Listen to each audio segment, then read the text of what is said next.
What's happening, YouTube? Ryan here for Tricro Studios, and today I'm going to go over my amplifier collection, or my amp head collection for 2016.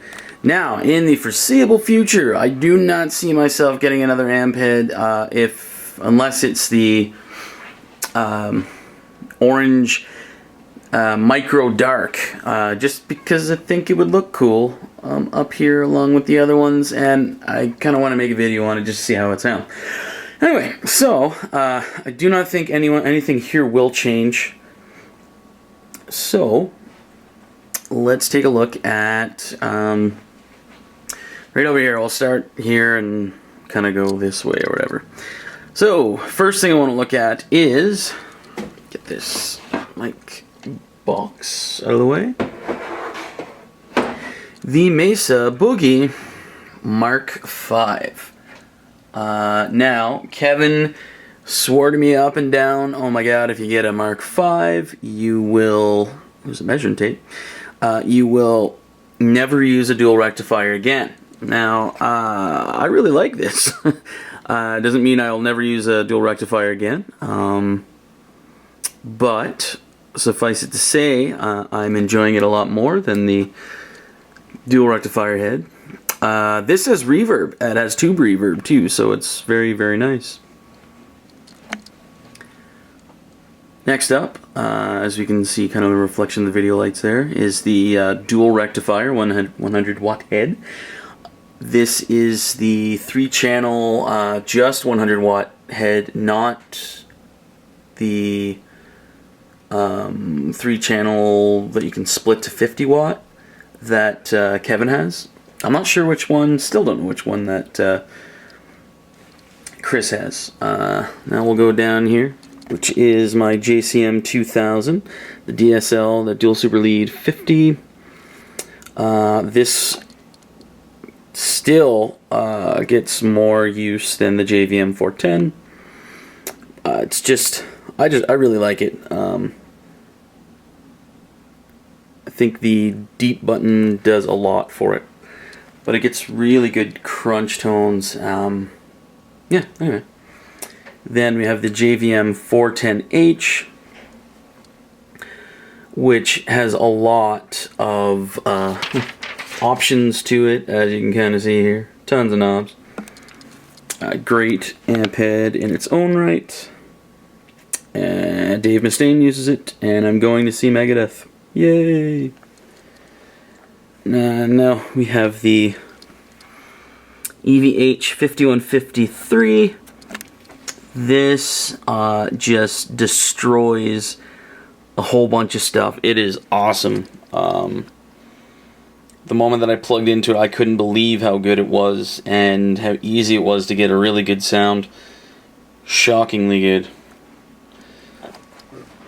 And then we have the PV 3120.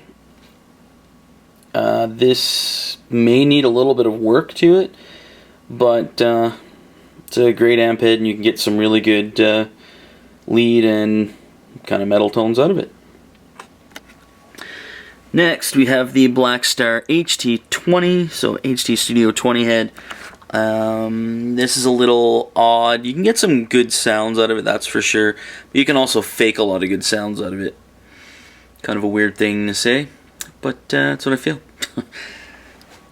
Here I don't have an amp head down here. Off to the side, probably won't be able to see it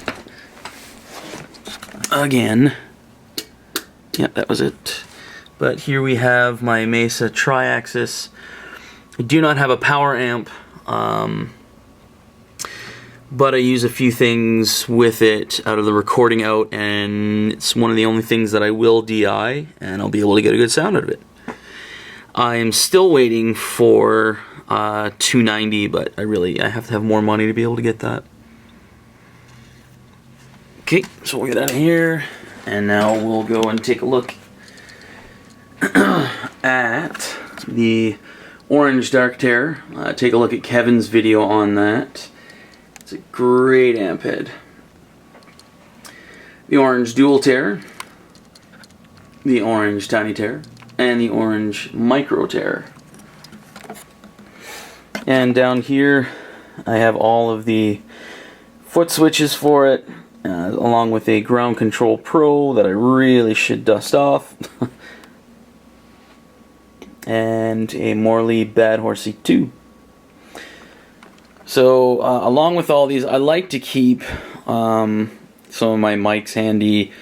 So I get the Neumann TLM103 and the Mic Tech C7, Blue Bluebird, all this stuff. But I also have a whole bunch of pedals. You can kind of guess which brand is my favorite. If you look down here, over there, and here, and there, and there. But I also got a whole bunch of wahs. I'm crazy about wah pedals. I only have like 8 right now, but yeah, I do plan on picking some up in the future. So the reason that I'm actually showing this here is I may start recording some videos using these. I wanted to save them for year 2, so it's like starting September 2016 or what have you. Those were the plans, but I may start filtering in some of these, and this setup right here is a great setup, and if you have some questions about these, feel free to ask me. Now, the last thing I want to show you here is all of these Planet Waves speaker cables on the ground. I only have one cabinet, and as you can see with all of these here up against a wall, it's not the greatest to kind of get behind these and plug them in, so I can plug whichever one I want into my cabinet. So I have all of these have a Planet Waves 25-foot cable, speaker cable coming out onto the ground here, and what I do is I'll bring the cable or the cabinet over and plug whichever one I want into the cabinet, and I make sure that it's connected to the cabinet before I turn on the head so I don't fry anything. Anyway, like I said, if you have any questions at all about my setup here, just shoot me a comment or whatever, and I'll see what I can do. Thanks for watching.